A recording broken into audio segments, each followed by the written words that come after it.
I was driving down the road on a new trip that night. It seemed normal, hot, and clear, like all those nights in the summer in the city. On that occasion, the destination was a neighboring state, so I did not estimate that it would take long to arrive. However, something strange happened more or less when I was halfway there. And that is that out of nowhere, my trailer started to fail, which is why I had to stop to check that everything was in order. I was in the middle of nowhere. The nearest town was several kilometers away. I never used to have fear, and to justify the fact, nothing paranormal had happened to me in all those years that I had been working as a truck driver. However, I couldn't help but feel a little bit of fear itself, added to the confusion that the fact itself caused me, and it made me start to worry. The reason is simple. Not only did I not find anything strange about my vehicle's engine, but when I got in to try to continue the trip, it didn't want to start anymore. I tried not to get carried away by the murky feeling that I mentioned to you, so I took my phone and called my trusted colleagues one by one, asking for their location with the intention of requesting their help, thinking that maybe someone else could find the technical defect that until then I had not been able to identify. The one closest to the place where I had been stranded was Fernando Sanchez, who at the same time was a childhood friend. He told me that he was on the same road as his route, so he asked me to wait there until he arrived, which we estimated would be about 30 minutes. That night, before leaving home, and as was my custom, I went to the kitchen and opened the refrigerator, looking for something to take on the trip. That's how I took a piece of cake that I supposed my wife had brought from one of her meetings with the neighbors of the community. As I had to stay, yes or yes, to wait, I took the opportunity to eat it, and after that, I decided to relax a little. I don't know when I fell asleep, but it wasn't for long. The point is that when I woke up, I witnessed what would be the first anomaly that was part of this terrifying story that I am going to share with you. My name is Carlos Josu Pacheco's Mendez. I am from Mexico. This story is set just a few years ago, which is why it still makes me cringe every time I remember these events that even in my memory make me wake up trembling with cold. The first thing I noticed when I opened my eyes was seeing the windows fogged up. As I was lying down, I sat up to try to observe the surroundings, and thus have an explanation for this sudden change in weather. As I told you, it was summertime, and the night was quite hot. That was when I was already sitting behind the wheel and looking straight ahead. A sharp headache began to torture me. It was like stabbing pains that lasted for a few moments, and then disappeared but reappeared a few seconds later. The pain was indescribable, so much so that I swear I had never felt anything like it. Stunned and seeing as my breath turned into that typical steam coming out of my mouth when I felt a freezing atmosphere, I got out of the trailer as best I could and then fell to my knees on the ground. Once I was outside, here is the most surprising thing. It was as if all the evil that had been causing that torment disappeared instantly.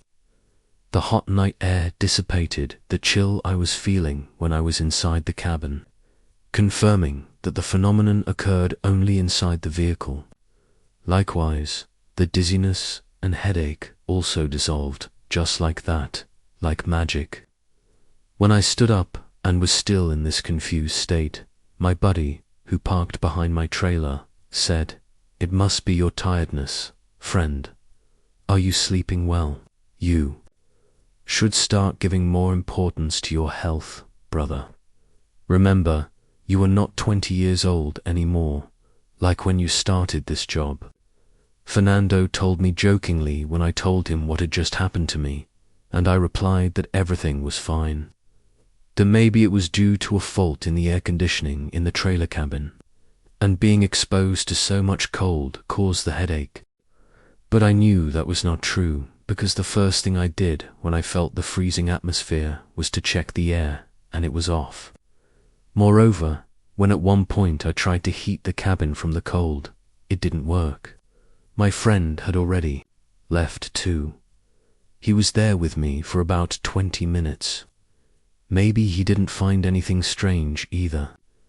I felt truly foolish when trying to start the car. The engine was running instantly, as if I had never had any problems. Nothing stranger happened that night. I continued with my journey, and Fernando did the same. However, at times, I still felt that strange sensation that I had experienced while suffering the phenomenon. As if in that way, something was telling me that this was not over yet. Nights later, I checked that my instinct was right. Once again, I found myself driving through a sector where no one but me was passing, and the headache began gradually turning into those unbearable stabbing pains. For an instant, I had the murky feeling that I would faint from the pain, because now this one was much sharper than the previous time. I hurried to park and then stood there, not knowing what the hell to do. By reflex, I held the palm of my right hand on my temple since it was precisely in those places where I felt the suffering. A few seconds had already passed since I had stopped, and while I thought, would it be of some use to get out of the trailer, it didn't happen that the rifles of it made me realize that there was something dark and sinister behind all of that. At one point, I began to feel pressure on my head, more exactly on the right temple as well as on the left. But this was a pressure so clear that I could feel like something was pressing my scalp. Again, I acted on instinct and unable to bear the intense pain any longer. I took my hands to touch my head, and at that moment, I felt perfectly that I managed to touch it. I swear it was like a cold, skeletal hand with a size big enough to cover my whole head. That experience only took a moment, that as soon as I touched those rocky skin fingers, I quickly withdrew my hands. The sensation that remained with me was so chilling. I remember feeling instantly that unknown cold took me, completely enveloped me at the same time as I was losing consciousness. When I woke up, I was with my head leaning back on the seat. The pain was gone, but the terror I experienced when I remembered the skin of the hand I had touched still eerily flooded my senses. Luckily, several days had to pass before I would have a new trip. By that time, I had already told my wife about my experiences when she accompanied me to the hospital when I wanted to have my head checked. The doctor was not encouraging with the diagnosis he gave me because he assured me that the sharp pains I had generally before I felt a possible faint completely collapsed the tranquility with which I always handled my work. You should talk to your boss at the company. She was always good to you. If you explain the situation to her, maybe they'll give you a few months until they do all the tests. Remember that the doctor said that what he explained to us that morning is not certain. Therefore, you should not be afraid that you suffer any attack. The important thing is that you feel well, and if you have any illness in your head, it is better that you heal before you go back to suffering in your trailer to drive. My wife told me that night. Never had I felt as vulnerable as this time. I felt like screaming and crying from impotence. I was always an independent man, and what was happening to me was destroying me completely. There was no way to stop my work and tell the company what the doctor told me. This time would be crazy, because that would mean my dismissal without a doubt. I asked my wife to look for someone who could help me by referring me to a healer or some witch. Considering what I had already experienced when I felt the sinister hand pressing on my head, although I still wasn't very clear about it, I dared to think that maybe they were attacking me by doing witchcraft. And when a few more nights had passed, and while the headache didn't go away, it seemed that that thing that finally dispelled all doubts was precisely when I was preparing to start the new trip. The trailer was parked at the door of my house, so I should just get into it and from there move toward the company, where they would load the trailer with the merchandise that I was going to transport. My wife followed me outside, begging me not to make that trip, since she claimed to have a bad feeling about it.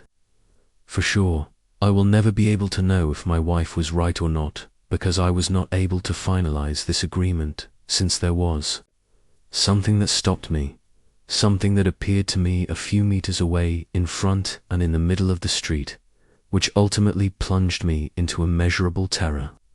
A kind of monstrous animal appeared. I would swear it was a dog if it weren't for the fact that it was an enormous size, and all its black skin seemed to shine under the reflection of the street lamps. It also had enormous claws, and its limbs were thin and long. However, it was its head that was the most creepy of its appearance, since it seemed to be crushed from the sides in such a way that only the front of its face protruded from it. I have stapled in my memory those gigantic white eyes entirely protruding from their sockets as if they were about to burst. Its snout was riddled with sharp teeth that stood out, soaked in a repulsive saliva that covered its jaws. It kept its disturbing gaze on me while it gnashed. I could hear the terrifying sound that was produced by a sound that seemed to be coming from hell itself. But the fact that this apparition had a crushed head made it impossible for me not to relate it with what was happening to me. Moreover, when I contemplated that anomaly with its abominable head, I was able to perceive that same pressure I felt. In my head, I mean when I managed to touch that hand. My wife was not able to see that animal-shaped entity above me. She only saw me when I sat motionless, paralyzed, in front of the steering wheel, looking out at the street. Seeing that I didn't react when she spoke to me, she had to get into the cabin and shake me desperately so I could get out of that state of shock. I don't know what else happened. The only thing is that the thing was gone, and my wife was sitting next to me, breaking down in tears as I couldn't stop shaking.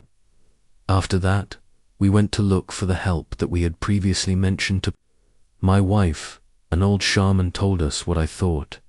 A witchcraft work was happening to me and threatened to take my life. But without a doubt, the most disturbing thing I'm going to hear is that I didn't have much time. I had to start the release work immediately if I wanted to be free. For this, he asked me to bring him to my home, since his suspicions were that the malicious work was still there, something that fortunately was the case. Otherwise, perhaps I would no longer be in this world telling you this. It was a small image made with black rags. That thing gave off a disgusting smell, and barely dug up, it started to emit a stench. He found it buried near one of the bushes we have in my garden, and according to the old man, it had been there for more than 2 months. I had never had a rash on my skin like that. The moment I saw the head of that doll, I was stupefied. A small photograph of my face was covering it, and a pin was piercing it from side to side. That is, it entered through one temple and exited through the other. They destroyed the doll, at least that's what the old man told us he did. From then, little by little, the pain that tortured me began to diminish until the time came when there was no longer a trace of this suffering. However, I didn't stay alone with that, because sometime later I returned to the doctor to have studies done on my head again. The previous time it did nothing, but this time there was a tiny tumor forming. Thank God they were able to remove it without much inconvenience.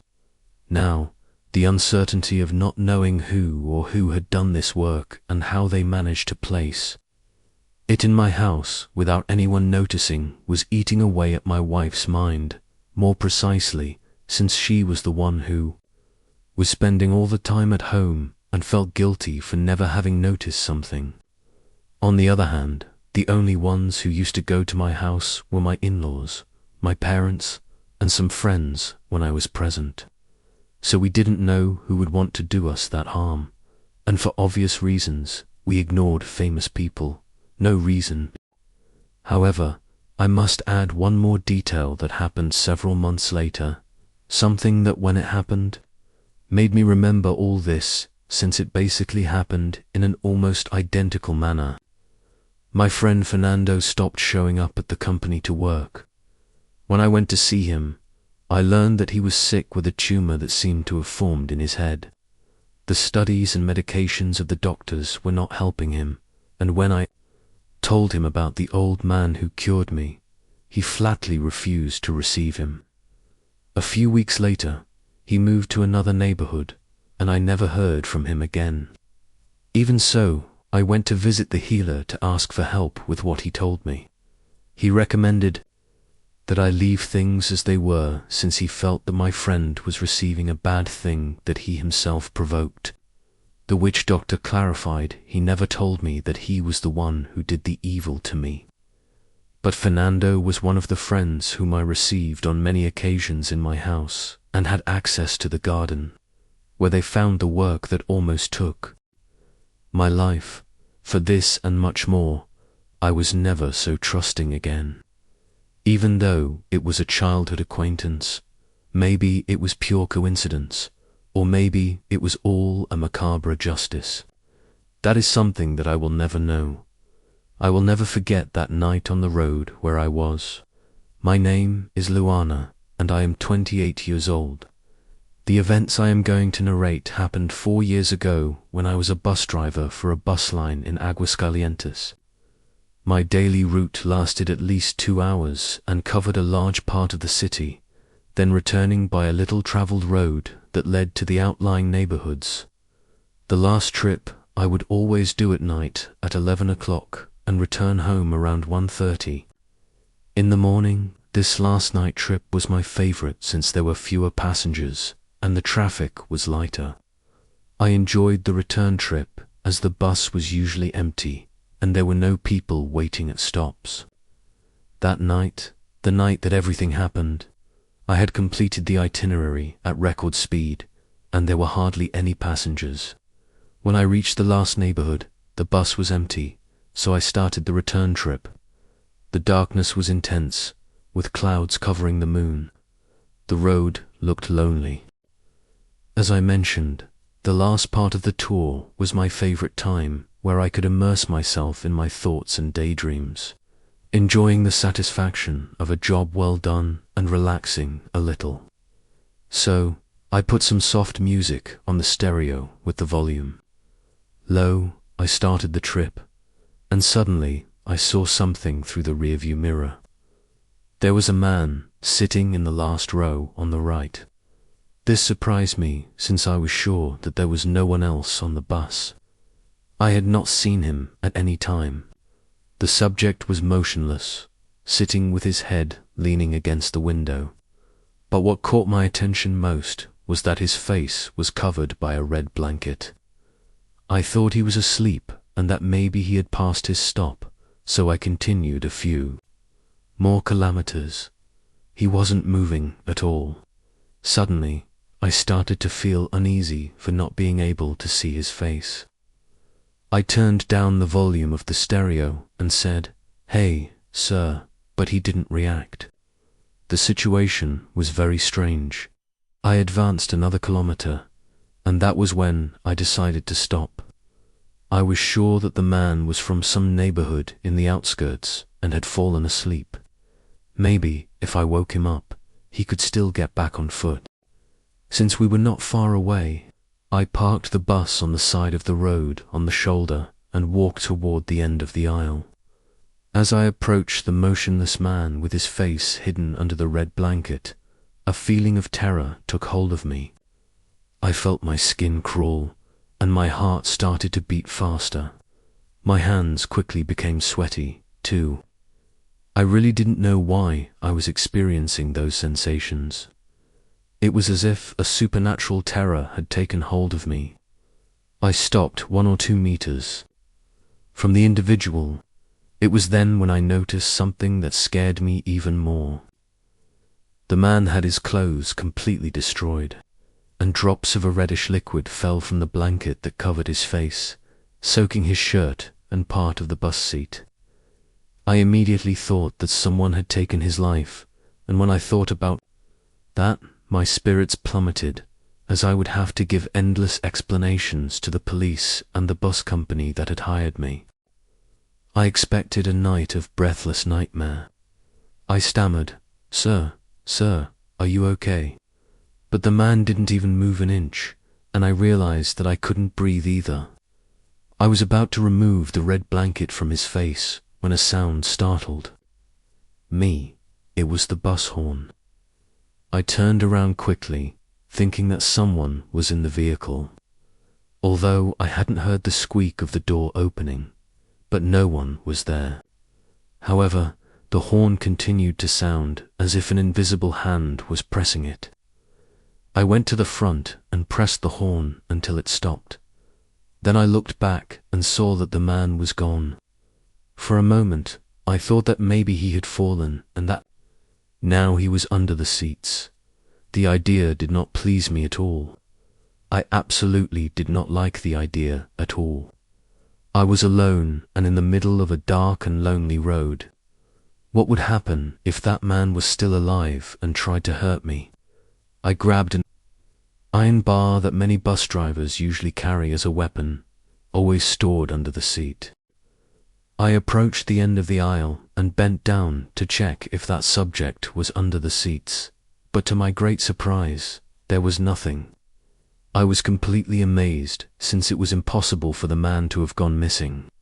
He could not even have escaped through the window, since all of them were small horizontal windows that only opened halfway for security. I looked under the seats again. Incredibly, there was nothing. There was no one there, so I returned to my seat and turned the bus back on. I remember that at that moment, I thought, damn, I just saw a ghost, and I knew immediately that that was what had happened. I decided to continue my trembling march from my seat, constantly looking in the rearview mirror, hoping to see the figure of that man, but he did not appear again. I had traveled 3 or 4 kilometers when I saw a woman signaling at a stop. I stopped, relieved. I needed company and someone to talk to. The woman got on, and she was very scared. She was constantly looking at the road, as if she was looking for something that had terrified her. She sat in the front row, very close to me, as if she was also looking for protection in my company. Just to say something, I am one of those people who talk a lot when they are nervous, so I said to her, "Hey, what a cold night, right?" But the woman didn't answer me. She just stared at me. I noticed her hands moving and uncontrollably twisting her fingers while repeatedly looking out the window. At one point, I forgot about her since she didn't want to talk. After a while, I heard the woman murmur, oh God, my God." Then she looked back and said, almost with a shout, "There's someone back there." Her words filled me with terror, so I looked in the rearview mirror slowly, but incredibly, I didn't see anything. The woman got very nervous, said something like, "Have you found me?" and got up from her seat. I ordered her to sit down, but she kept looking back at the back of the bus and said to me desperately, "You don't understand. You don't know anything." And then, mysteriously, the internal lights of the bus went out. I don't know why that happened. Maybe it was a problem with the battery or some electrical fault. In any case, the bus was completely dark. I couldn't even see the back seats. The woman panicked, came up to me, and said, "Please stop the bus," always looking back. I knew that was not possible, but I asked her to listen to her fear, and the woman completely gave in hurriedly. I continued my journey with the lights completely off, constantly looking in the rearview mirror, waiting for some shadow to appear. Out of the darkness, At any moment, I thought that if something like that happened to me, I would have a cardiac arrest. I finally arrived in the city and parked the bus at the central building. My hands were shaking on the steering wheel. It was very pale, so much so that a friend who was passing by asked me if everything was okay, and I told him that no, and told him what had happened. When he heard my story, the man turned pale. He told me to follow him and took me to the company offices. There, in a drawer, he took out a clipping from an old newspaper and showed me what the image contained. And I almost fainted right there. This was the photo of the woman who had suddenly gotten on in the middle of the route. The headline read, "Aguascalientes woman murdered by her husband." Trembling, I read the rest of the article, which told the story of a man who had taken the life of his wife during a distant night in 1977. Then he had tried to escape on a bus, but the neighbors chased him and caught him and took his life in an act of justice by their own hand. According to the newspaper, they had destroyed his entire body, and when he died, they covered it with a red blanket. I barely finished reading it, and I felt like something terrible had happened to me. My friend stopped me and said, "Hey, don't worry, what you saw, we've witnessed at least once in our lives. The woman usually gets on in the middle of the route and is always running away from her husband. No one talks about it, but it's something you'll have to get used to if you want to keep working here." That night, I went home and closed all the doors and windows, and I also lay in my bed with a crucifix. That night, I understood that in this world, there are hidden things that we cannot understand, that we ignore, and that we often overlook. In the midst of the frenzy of our daily lives, a few months later, I quit my job, but I have always remembered that terrible experience as a bus driver, and that's why tonight I've decided to share it with you. Hello again, listeners. Let's go with the next story tonight. Good evening.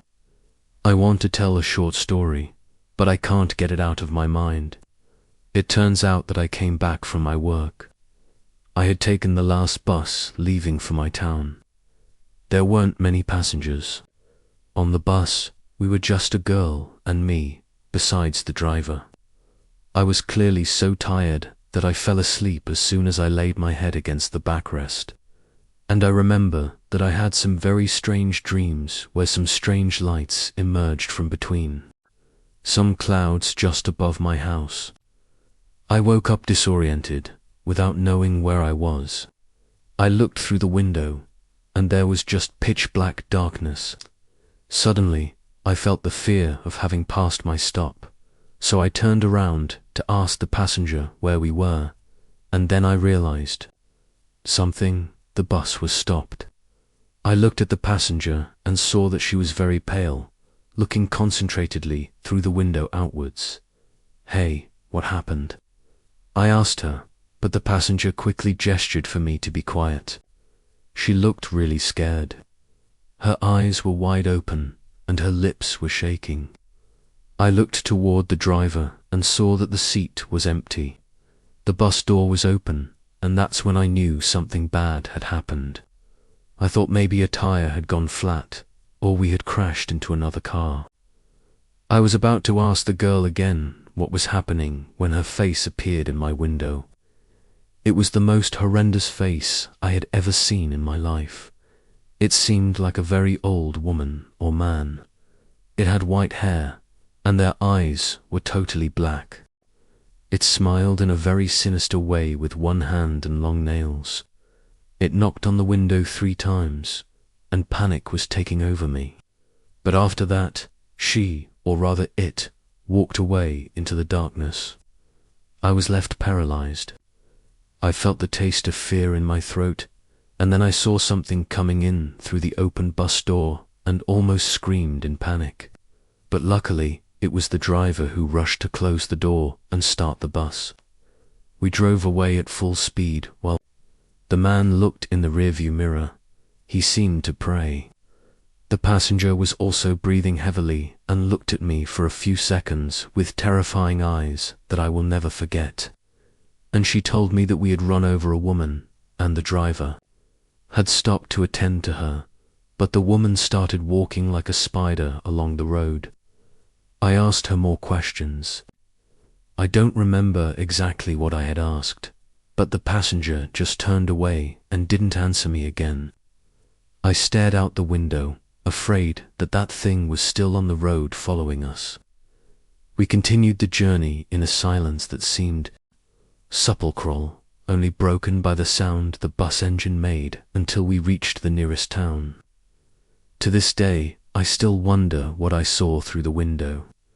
Why were its eyes so black, and why was it smiling at me in such a sinister and diabolical way? My name is Emilio Garcia, and I am a veteran truck driver who travels the arteries that connect Mexico from end to end. That's how I grew up in the heart of Monterrey, where the ethic of hard work and respect for others was ingrained in my soul from childhood. As the son of a butcher and a teacher, I learned that every act has consequences and every choice matters. But I never thought this choice would haunt me in the most chilling way. My life is based on a simple but solid routine. Every day, I feel like driving my beloved truck, delivering loads that travel from the border to the coast and vice versa. I love the road, its solitude, its silence, the silent growl of my engine, and the occasional tunes on the radio. That night, laughter blossomed on my face as I passed by a cross on the side of the road, on which was inscribed the most peculiar name I had ever seen. Menegildo. Morbid humor took hold of me, but it evaporated when I saw an old man soaked by the rain asking for help on the side of the road. It was my duty, I thought. I would help whoever needed it, so I stopped and offered him a ride. "Thank you very much, young man," he muttered with a hoarse and tired voice as he climbed into the truck. "You know, I'm carrying hours waiting under this storm." There was a strange look in his eyes, as if he knew more than what he was saying.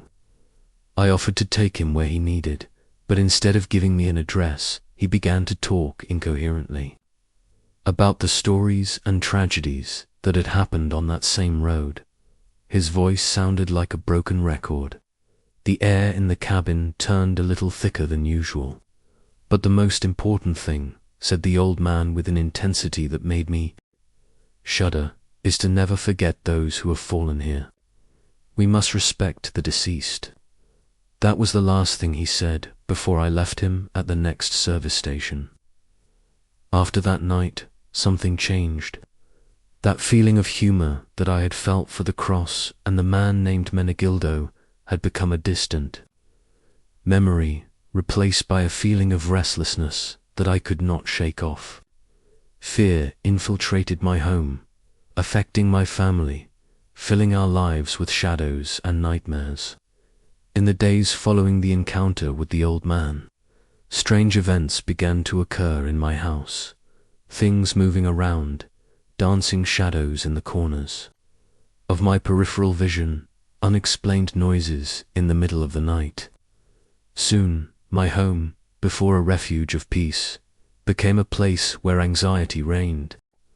It wasn't long before these phenomena would also affect my wife and children. Nightmares that would wake them up crying, shadows that watched them at night, and the constant feeling that someone was with us. My house, our home, was now plagued with fear. The situation reached its peak when, after one of my trips, I found the cabin of my truck stained with blood. The smell of iron filled the air, and right there, I remembered the last words of the old man that I picked up on that stormy night. Determined to protect my family and put an end to this torment, I searched for the truth behind the curse that had fallen upon us, and what I discovered left me shocked.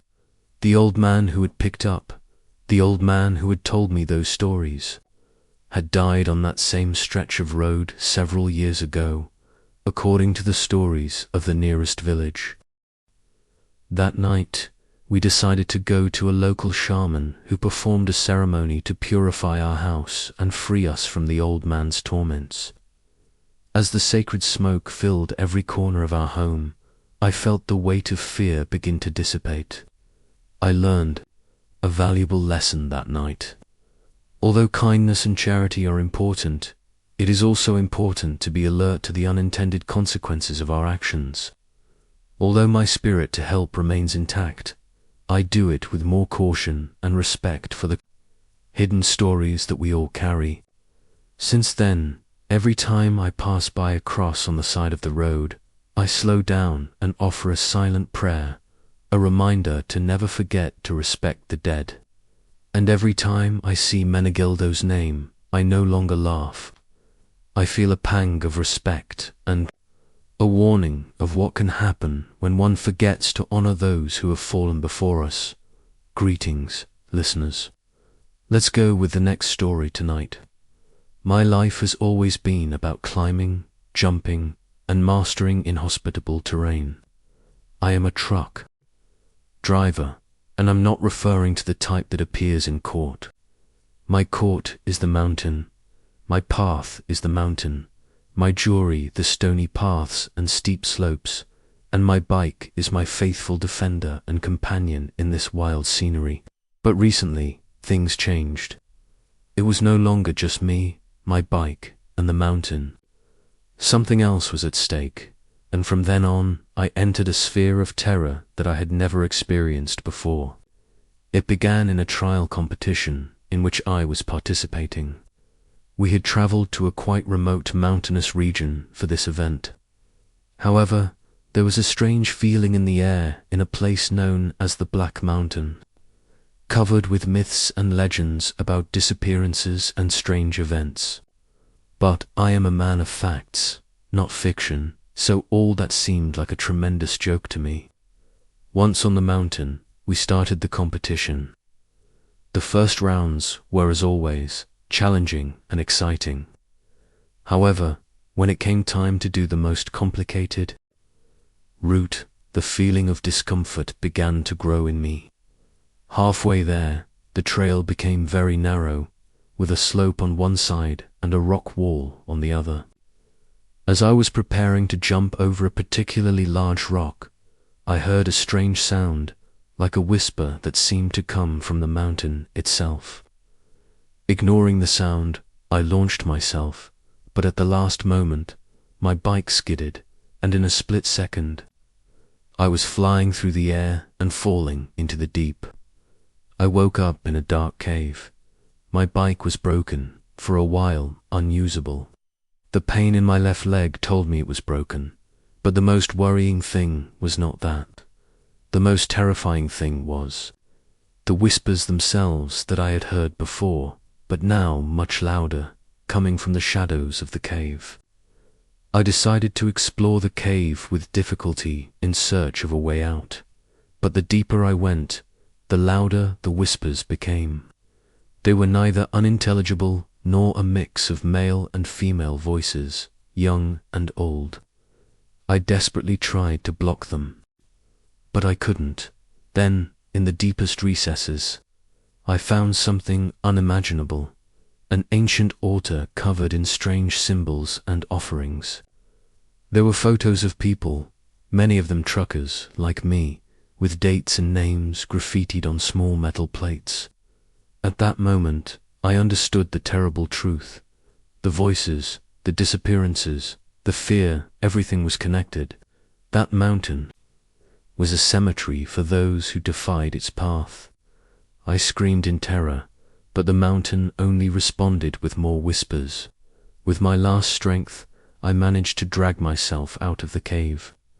The light of day blinded me for a moment, but when my eyes got used to it, I saw silhouettes of people all looking at me, and whispers coming out of each of their mouths. Even if you don't believe it, panic, that fact completely changed my reality. When I woke up, I was in a hospital, and they told me that a rescue team had found me unconscious at the foot of the mountain, and I had been missing for days. I was relieved to know I was safe, but I knew that something had changed in me. After that day, I haven't competed again, but neither have I left the bike. Now, I only limit myself to local trails and terrain I know. The mountain is calling me, but I no longer challenge it. Even so, I remember every detail with the whisper of the wind and the creaking of my bicycle wheels. Okay, listeners, let's go with the third story of this evening. I am Carlos, a veteran of the road. For 15 years, I have driven my trailer across Mexico, carrying merchandise from one side of the country to the other. Hundreds of stories accumulate in my mind, but there is one I will never be able to forget. That winter, I was traveling along a route unknown to me between San Luis Potosi and Zacatecas.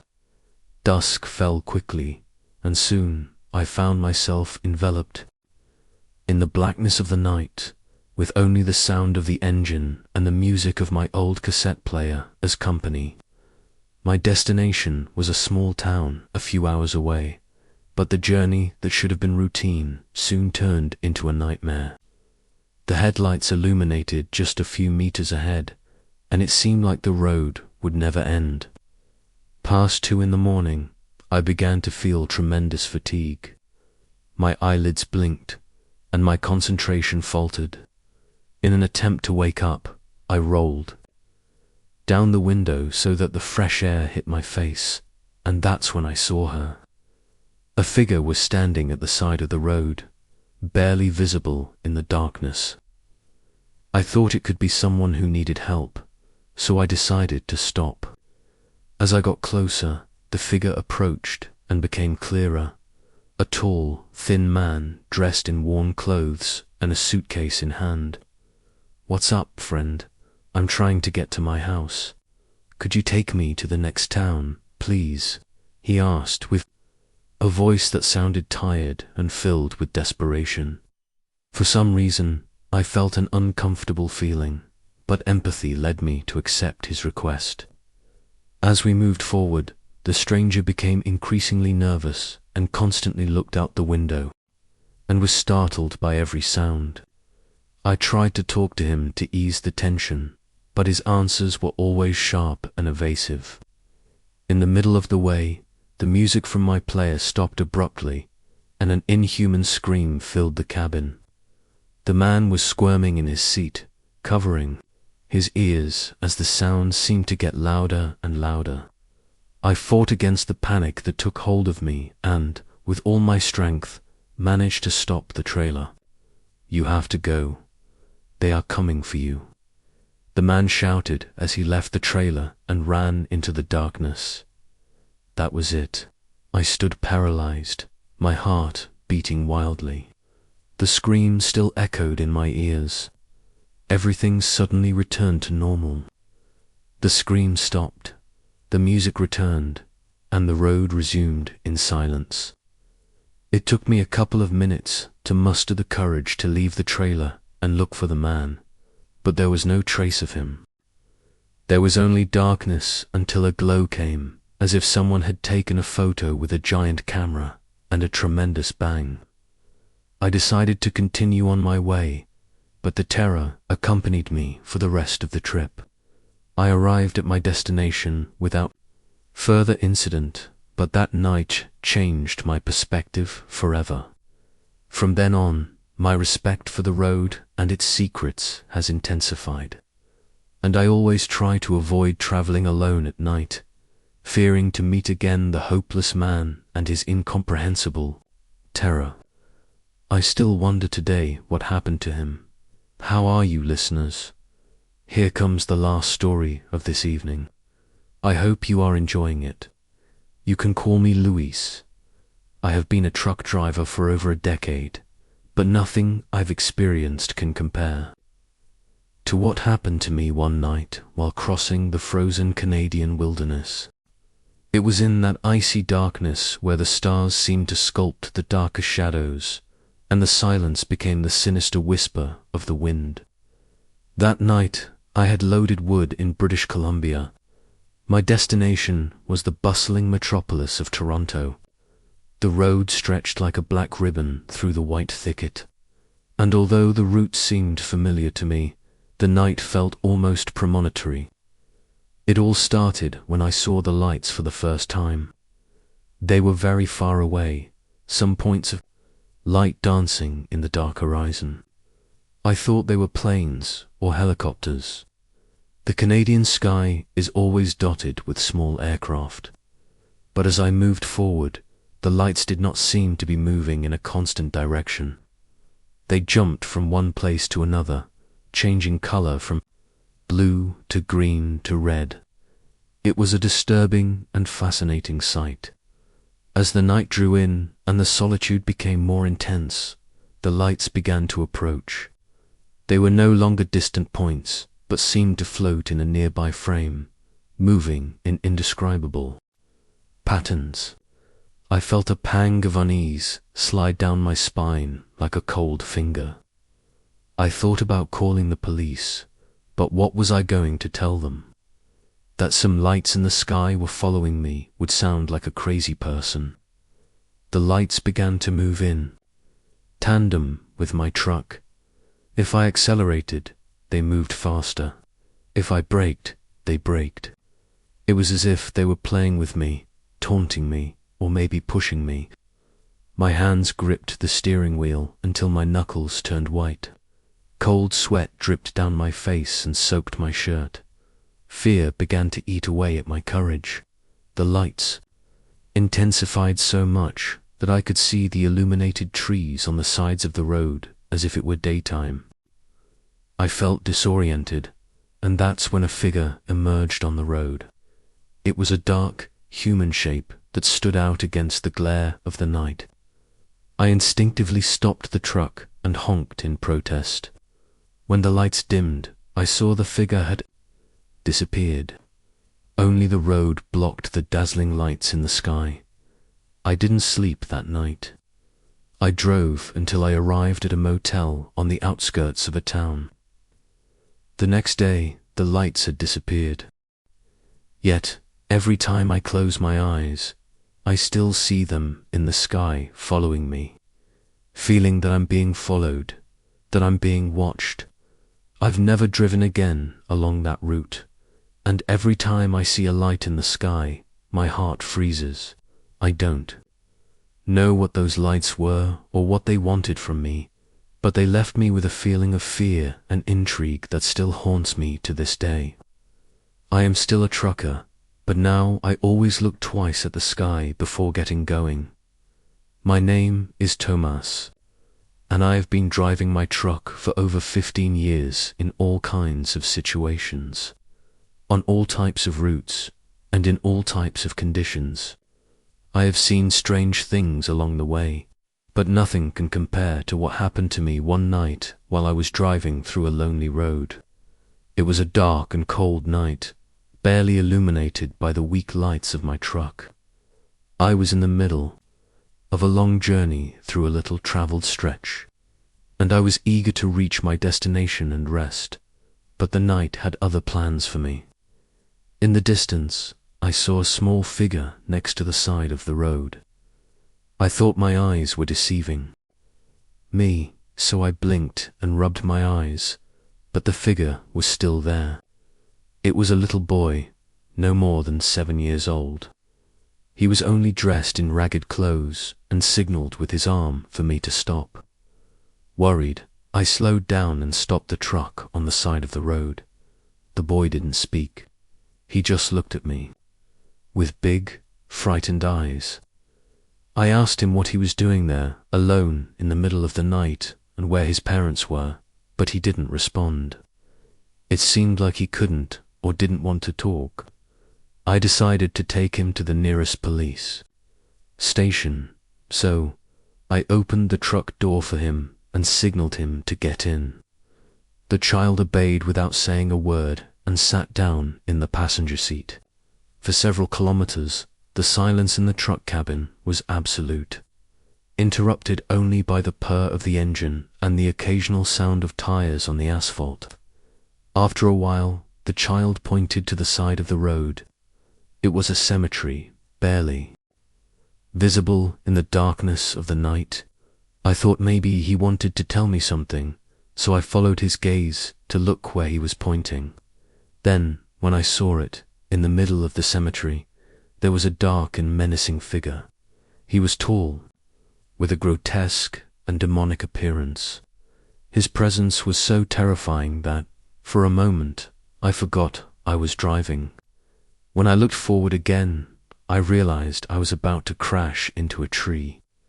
I slammed on the brakes with all my might, and the truck skidded on the asphalt before overturning in the ditch. My heart was beating 1,000 times per hour. It was like I had a drum in my chest. But what worried me most was the child. So desperate, I sat up and looked toward the passenger seat, but there was no sign of him. It was as if he had never been there. I got out of the truck as best I could and walked toward the road, trying to understand what had happened.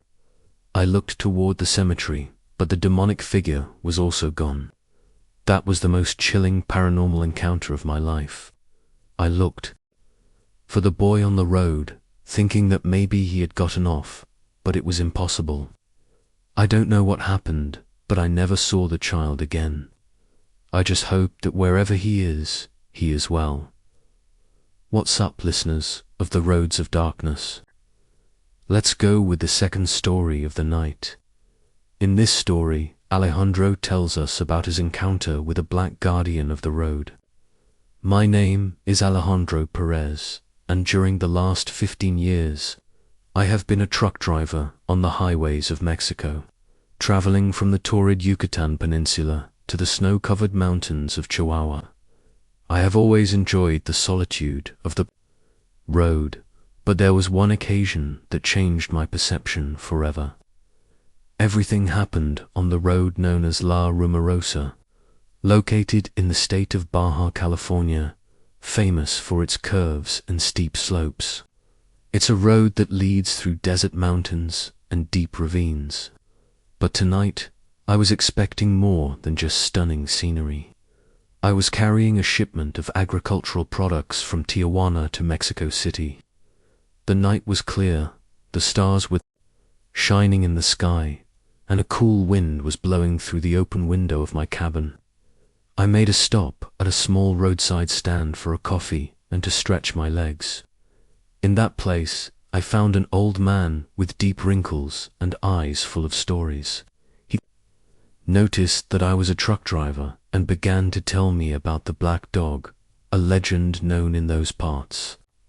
He said that the black dog was a large creature with eyes bright as flames that appeared on the roads late at night. According to him, whoever saw it should pay attention, as the creature was an omen of imminent danger. With a friendly smile, I nodded and listened to the story, but deep down, I thought that they were only perceptions of the region. I paid for my coffee and returned to the truck with the story of the black dog already in my mind, trying to get me through the night. I entered the loneliest and darkest part of La Rumorosa and saw in the distance a dark figure on the side of the road. As I approached, I could distinguish the shape of a huge black dog. Its eyes were glowing, and for a moment I felt a chill run down my spine. I remembered the old man's story, and for an instant, logic took over fear. To my surprise, the dog did not move from the road and seemed to look directly at me.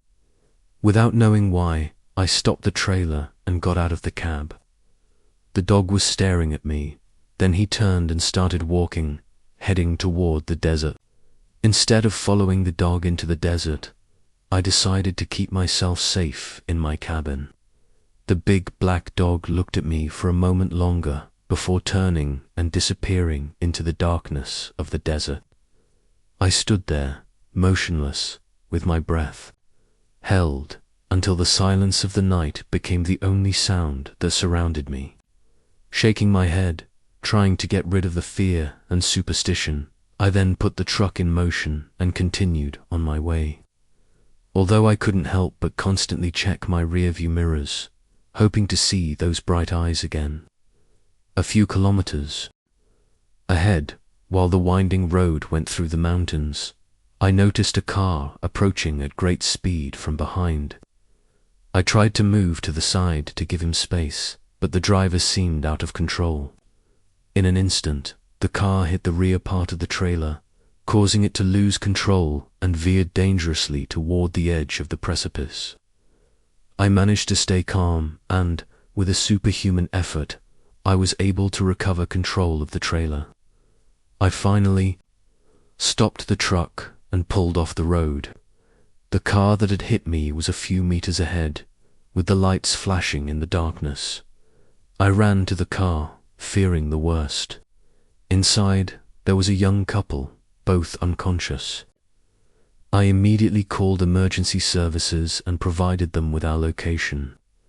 While I waited for the help bus and stared at the cliff I had almost fallen into, I remembered the old man's warning and the appearance of the black dog.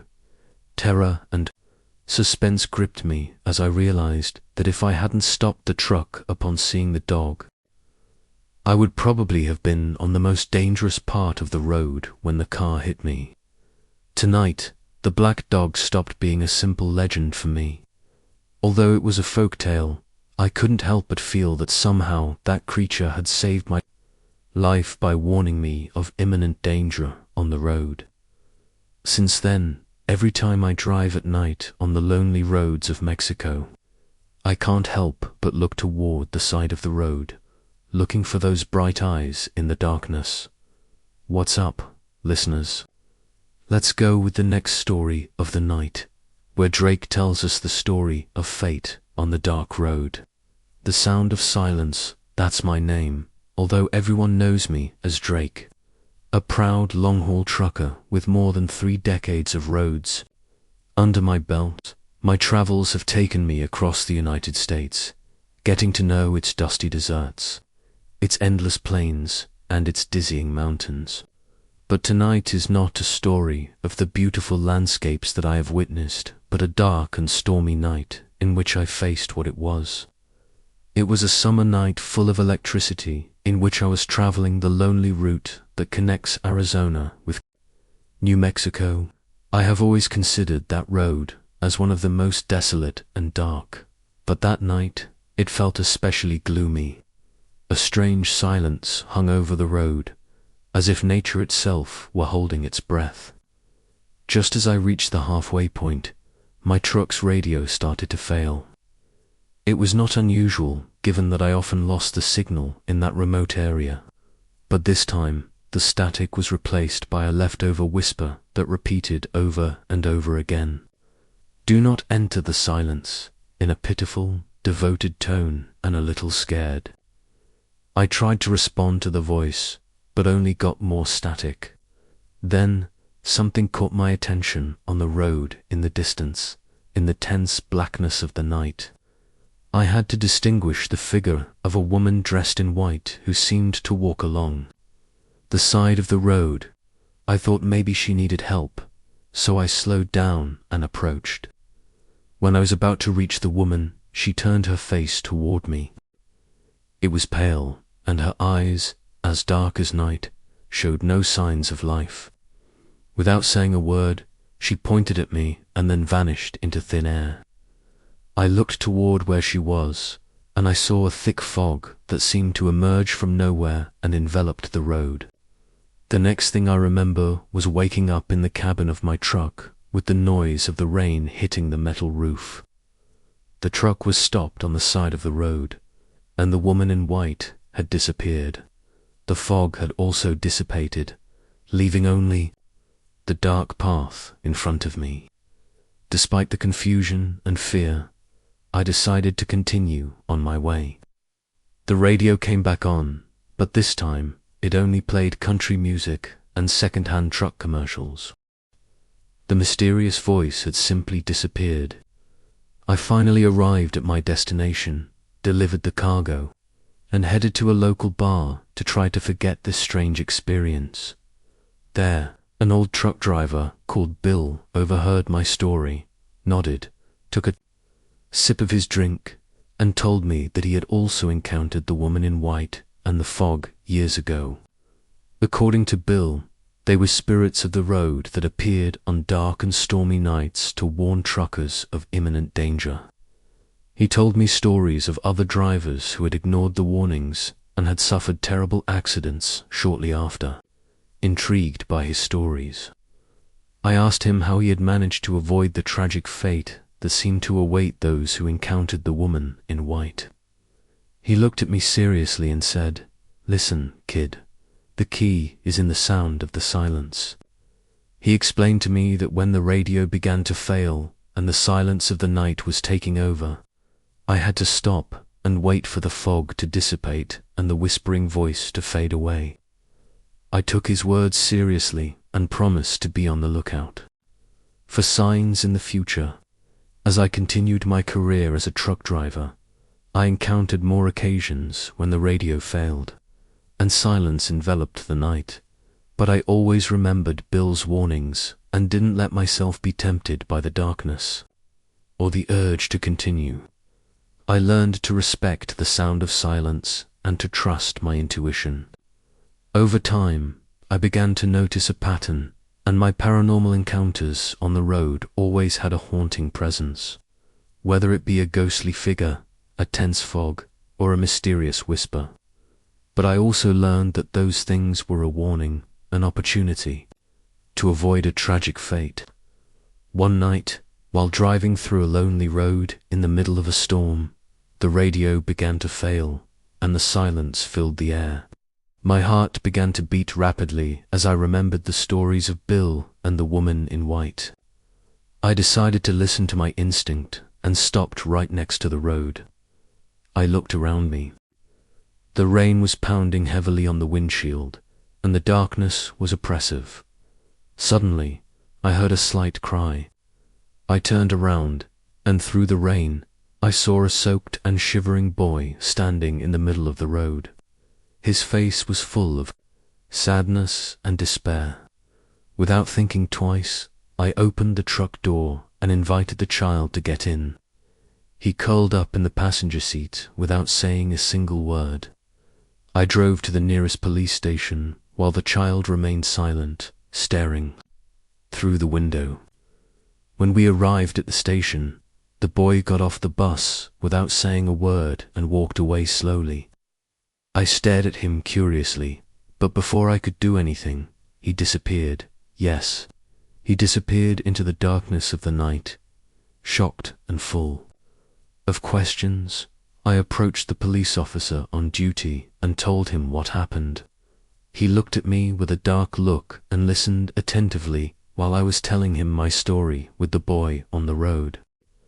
He seemed perplexed by what I was telling him, but at the same time, there was a gleam of recognition in his eyes.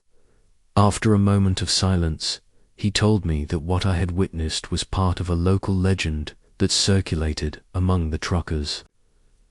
According to the legend, a tragic accident had occurred years ago. A school bus had overturned during a storm, taking with it many children. Since then, it was said that their spirits remained in the area, appearing to drivers passing by in those circumstances. I happened to look out the window and saw a group of blurry figures in the distance staring at the station. I decided not to mention it to the officer, and I said goodbye, feeling the need to continue with my trip. But while I returned to my truck, the feeling of being watched intensified. I felt something approaching quickly from the darkness. I got into the truck and accelerated, trying to get away from that disturbing presence. But just when I thought I had escaped, a figure appeared in front of me in the middle of the road. It was a child, but his face was disfigured, with an empty look and a pale appearance, as if he were a living corpse. My heart stopped, and I braked sharply, narrowly, avoiding colliding with him. The child stood motionless, staring at me with his eyes without pupils. His mouth opened, but instead of words, a chilling scream came that made my blood run cold. I reversed and accelerated in desperation, driving away from that terrifying figure. While driving at full speed, I felt a shiver run down my spine. Knew that I had witnessed something supernatural and had narrowly escaped a terrifying fate. Since that day, I never drove on that road again. I learned to trust in my instincts and to pay attention to the signs that the universe was sending me. Now, when fellow truckers tell me about their paranormal encounters on the road, I warn them about the dangers that lurk in the shadows and urge them to listen to the sound of silence. My experience with the abandoned child has made me a believer in the unexplainable and an advocate for those who find themselves in terrifying situations. I have joined other truckers to form a support group, sharing our stories and tips to stay safe on the darkest and most dangerous roads. This is the last story of the night, where Joe tells us about his experience on Route 66. My name is Joe, and I have been a trucker for most of my adult life. The roar of the engine, the endless miles of asphalt, and the vastness of the American landscape have always held a strange kind of calling for me. I have traveled all the major roads in this country, but none are as intriguing and full of stories as Route 66, a route that stretches from Chicago to Santa Monica. The stories of veteran truckers are always full of unusual encounters and mysterious appearances along that stretch. But I always considered them trucker talks to pass the time until one day it was my turn to experience that fateful night firsthand. It was a summer night, and I was taking a trip to Albuquerque. I decided to take Route 66 for a change of scenery. As I drove down the highway, the radio crackled with the voice of another trucker who spoke of a black dog wandering along the road. It was supposedly an omen of bad luck, and truckers had a habit of stopping and resting if they came across it. I laughed at the superstition and continued on my way. The night was quiet, and the road was practically empty. I remember I was singing along to the music on the radio when suddenly I saw a black dog on the side of the road. It was of great size, with bright eyes that reflected the light of the headlights. I thought about the words of the trucker on the radio, but decided to ignore the warning and keep going. And it was the dumbest thing I could have done. I had not traveled more than a couple of miles when the unimaginable happened. One of my tires suddenly burst, causing me to lose control of the truck. The world spun around me as the truck flipped over, and all I could do was hold the wheel and pray that it wasn't the end for me. When the truck finally landed, it was upside down in a ditch on the side of the road. My whole body hurt, but, to my amazement, I was alive. With a superhuman effort, I managed to drag myself out of the overturned truck, while sitting on the edge of the road, stunned and in pain. I couldn't help but remember the warning of the trucker about the black dog. After that night, I never underestimated the legends and omens of other truckers. If there is one thing I have learned from that experience, it is that the road has its own mysteries, and there are times when you should not ignore the signs. Since then, whenever I see a black dog on my travels, I stop and rest a little, remembering that night on Route 66 when luck didn't abandon me. I'm still here to tell the story, and that's more than many can say after an accident, I guess. The black dog didn't abandon me. Now, every time I talk to a new trucker, I always tell them to respect the stories and warnings of the veterans. There is Ernesto Rodriguez, a war veteran who is 62 years old. I returned to my home in Medellina Tolentino Canavanas, in the heart of Puerto Rico, after being away on an 8-month mission. My home, nestled deep in the countryside, found itself in a place where the nearest house was about 2 kilometers away. I arrived home in the afternoon after a long and tiring trip. My only company was an old and loyal dog who was always there to greet me with an enthusiastic greeting. However, on this occasion, it was nowhere to be seen. I entered the house, looking for its familiar bark, but all I heard was an eerie silence. Suddenly, a deafening noise broke the stillness of the night. It came from the backyard. I took my flashlight and went into the darkness, and what I saw next left me speechless. A small and fast figure was there, devouring what I assumed was my dog. A chill ran down my spine. Anger and horror mingled in my chest. I went inside the house to look for my rifle. If it was a wild animal, I was willing to face it. However, when I returned, the creature was gone. Quick as lightning, it had vanished into the thicket of the forest. I instinctively followed the beast into the forest. My military training drove me to continue despite the direness of the situation. I walked for what seemed like hours, but the creature was incredibly fast, faster than anything I had seen before. I finally stopped, exhausted and disoriented, thinking that the creature was gone. Just when I was ready to return, exhausted, I saw it. It was standing a few feet away from me, and the creature was staring at me, standing on two legs. It was a gruesome sight that made me shudder. The blood drained from me. I had never seen anything so terrifying before, not even in war. My military instinct, for the first time, failed me. I couldn't move or speak, much less shoot. I was petrified. When I finally came to, I loaded my rifle, but the creature ran at an incomprehensible speed, disappearing into the forest. I kept searching for hours, but it was useless. The creature had disappeared, leaving me alone with the echo of its presence. That night, I returned home with a fear that I had never experienced before. My dog had been devoured, and an unknown creature roamed my property. But the most disturbing thing of all was the feeling of helplessness that for the first time meant I had not been able to act. That figure in the darkness had achieved something that not even war could. It left me completely disarmed.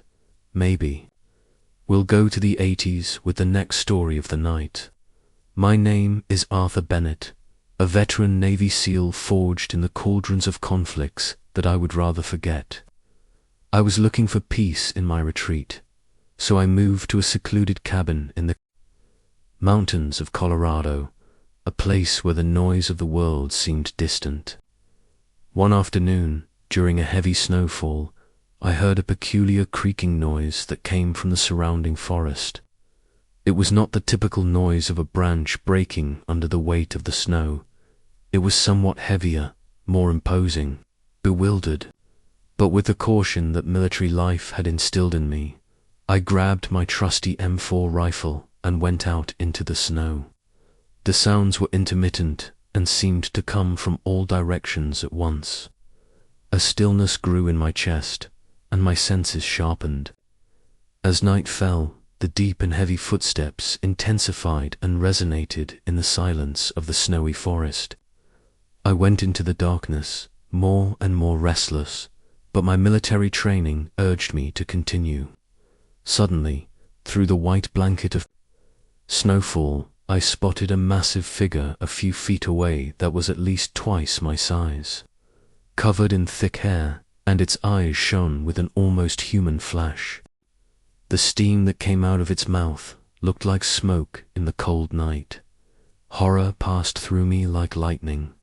I had heard stories from mountaineers about a huge, hairy being that lived in the mountains, the legendary Bigfoot, but I had always dismissed it as local folklore until now. I raised my rifle, pointing at the being, but it stopped, and we looked into each other's eyes for a few moments. I had never felt such raw and primal fear. The wind howled around us, silencing even the crunch of snow under my feet. It began to advance toward me. Every step resonated in the silence of the forest. I stepped back, firing a warning shot into the air. The sound echoed, but the creature didn't stop.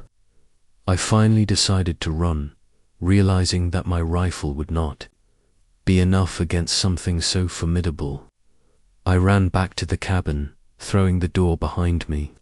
The knocking on the cabin door began soon after. I knew it was just a matter of time before the beast managed to get inside, and I was trapped at the mercy of a creature that only existed in legends until now.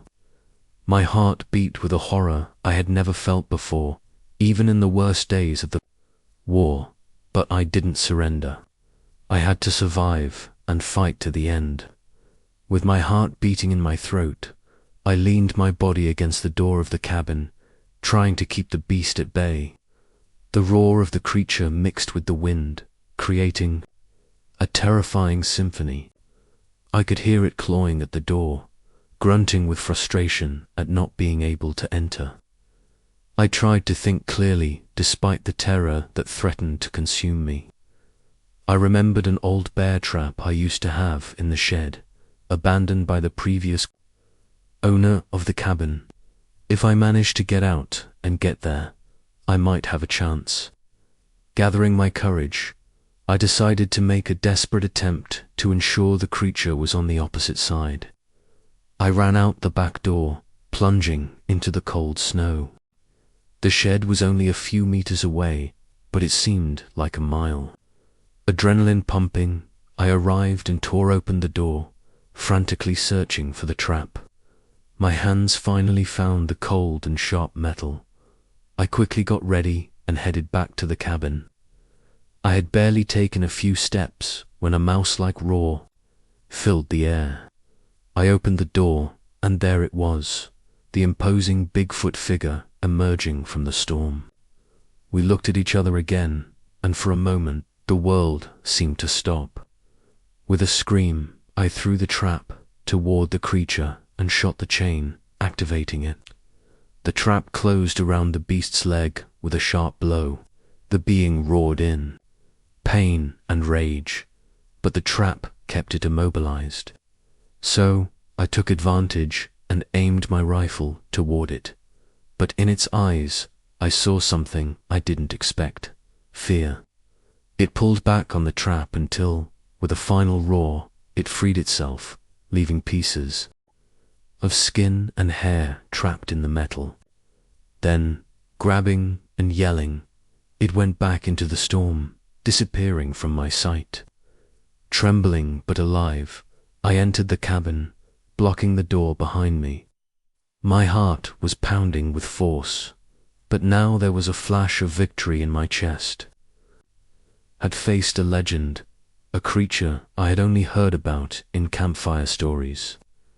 That night, as the storm calmed and silence returned to the mountain, I sat by the fireplace, staring into the flames.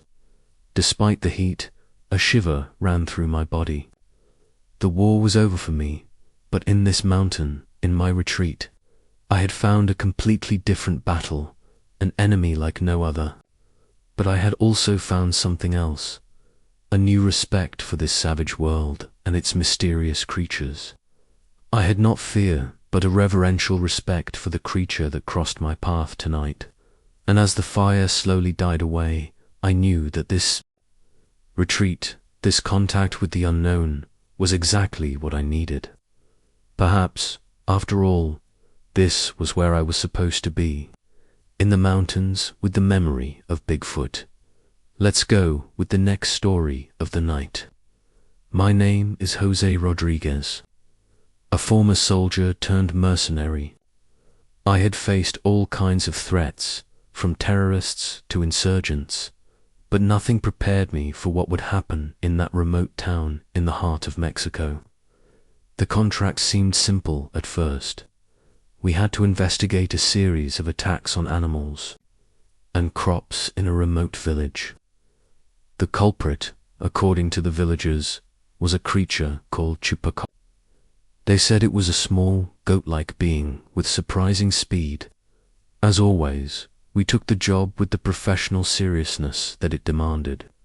When we got to the town, we were faced with a heartbreaking spectacle.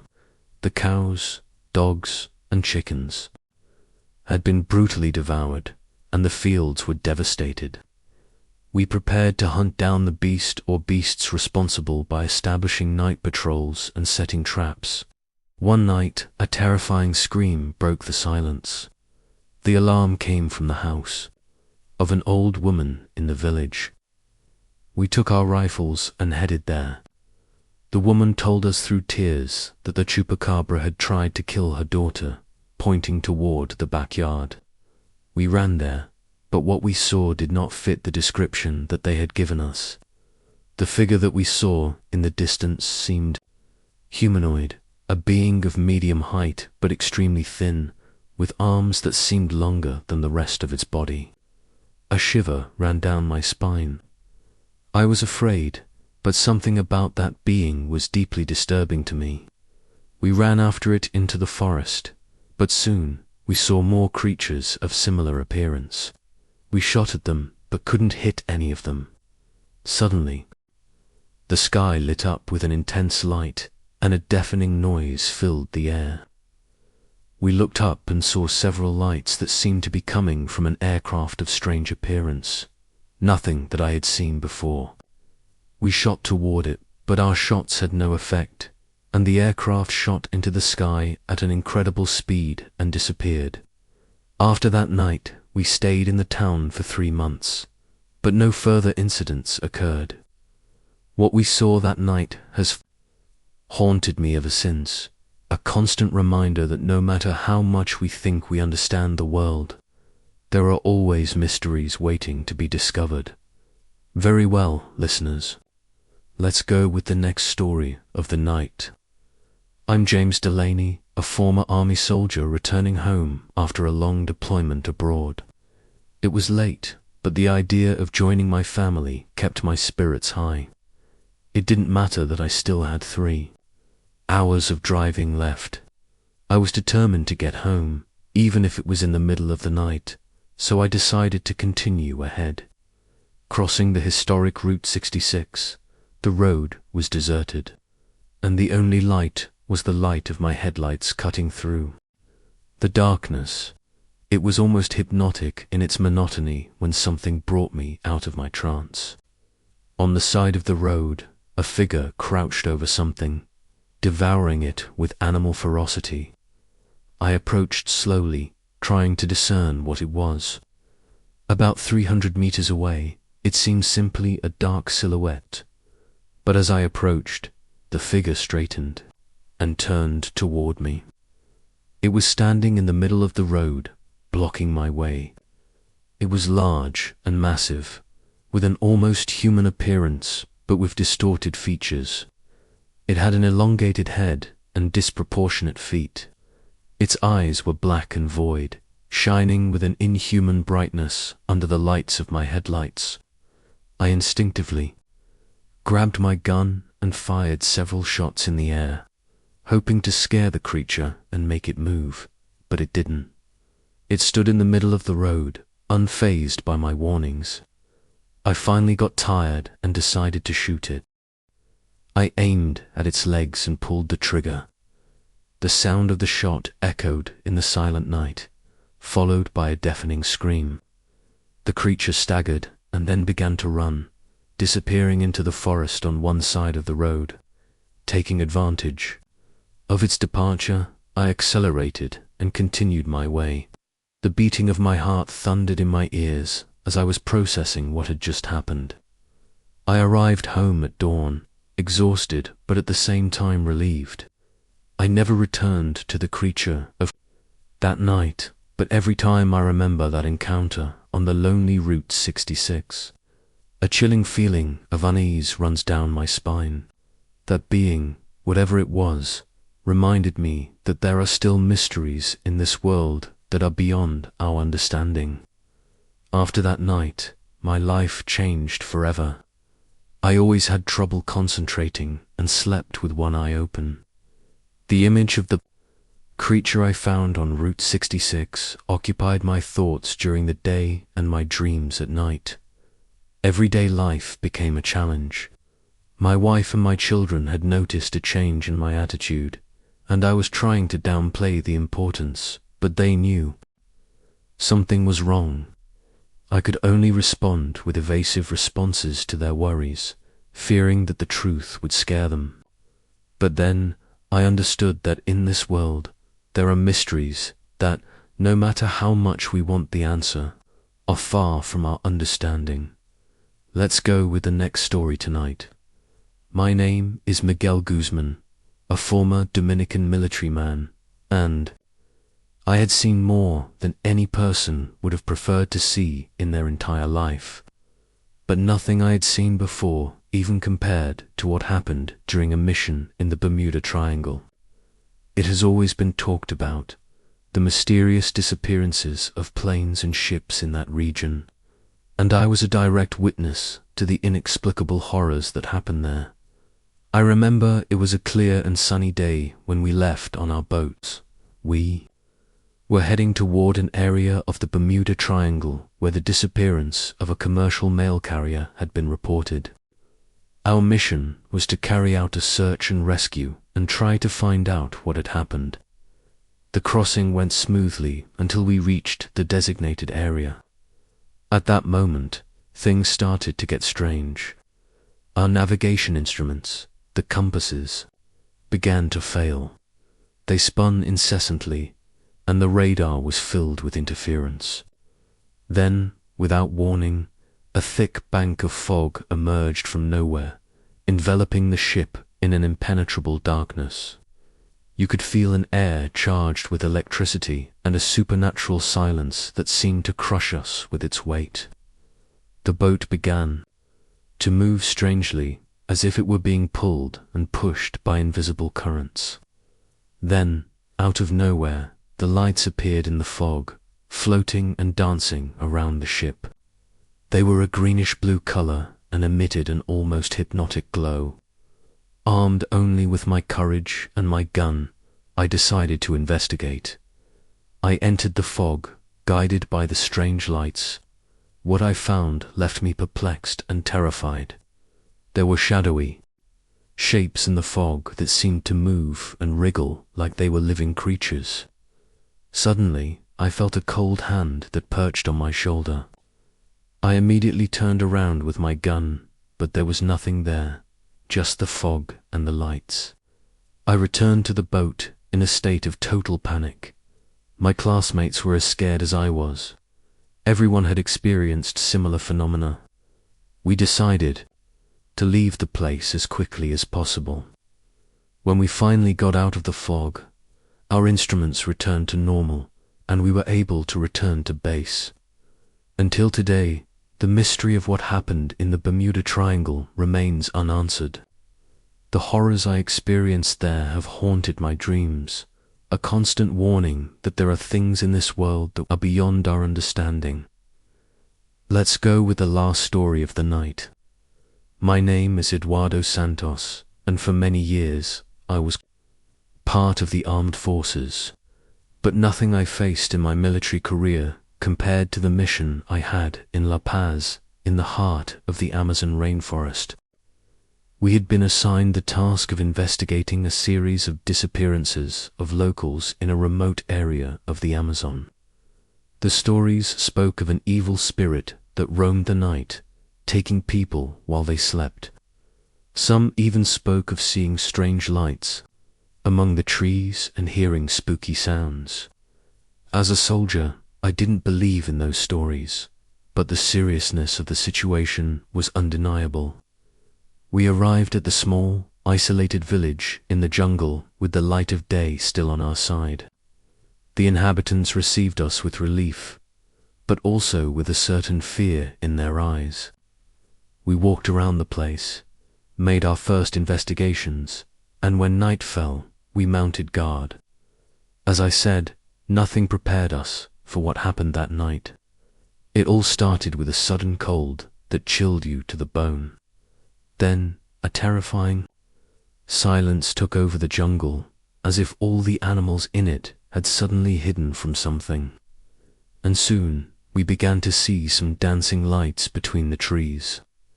And we heard a sound that resembled a sinister whisper that seemed to come from all directions. We armed ourselves and went to investigate, and what we found was beyond understanding. There were dark figures moving among the trees, just visible in the light of our flashlights. They moved in a strange way, almost floating. Suddenly, one of those figures threw itself at one of my companions, disappearing with him into the darkness. After this night, our goal changed. We had to get out of there and get the inhabitants of the town to safety. It was a constant struggle, always with the feeling of being watched and chased by those infernal creatures.